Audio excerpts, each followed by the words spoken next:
They drag the bull over to the dried-up well. Once the bull finds its footing, they immediately smash the rotting well cover. The bull loses its balance and plunges straight down into the well. Agonizing cries echo up from the bottom, but the man shows no mercy whatsoever. Instead, he raises his shotgun and puts another round into the bull. Only after confirming the animal is completely dead does he finally let out a sigh of relief. And the reason they did all this? It was simply to hold on to their family's 4,000 acres of land. Jack is a farmer. He owns over 4,000 acres. Because Jack is a traditional man, his one wish is to pass the land down to his son, keeping it in the family for generations. But his wife has long grown sick of farm life. She wants to sell all 4,000 acres and open a clothing store in the city. The couple fights about this every single day. Even their son, Bandy, doesn't want to move to the city. One day, after yet another disagreement, his wife asks Jack for a divorce. It turns out she's already found a buyer for the land. Once the divorce goes through, they'll split the money. Jack is completely helpless when he hears this, because the land his wife is selling is his land. Jack then asks about custody of their son. His wife insists that a child should stay with his mother.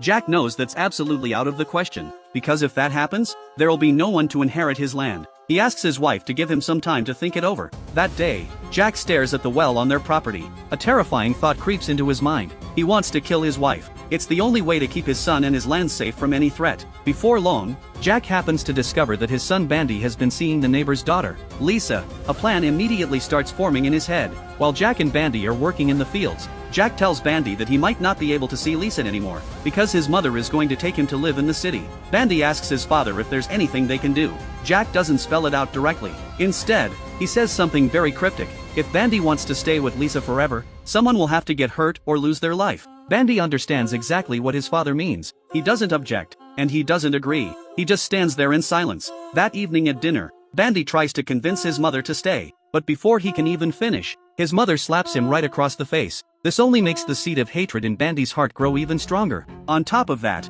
his mother declares that she will definitely take Bandy to the big city. Hearing this, all that's left in Bandy's eyes is pure anger. And with that, father and son decide it's time to set their plan in motion. The next day arrives. Jack tells his wife that he and Bandy have agreed to move to the city. He even says he could find work there as a repairman or something. His wife is overjoyed. She completely lets her guard down. That evening, they throw a little party at home. Because his mother drinks way too much, she starts saying some disgusting things to Bandy all about Lisa. Bandy is furious. He opens the door and storms out. As expected, his wife drinks herself unconscious. Jack has to hold her up just to keep her standing. Eventually, Jack carries his wife to bed. He stands by the bedside, watching until she falls asleep, and then he leaves. Jack finds Bandy. It's time for the next step. Bandy is hesitant at first, he can't bring himself to do it. But Jack manipulates him again, and Bandy silently gives in. Bandy grabs a burlap sack. Jack picks up a fruit knife. The two of them slowly walk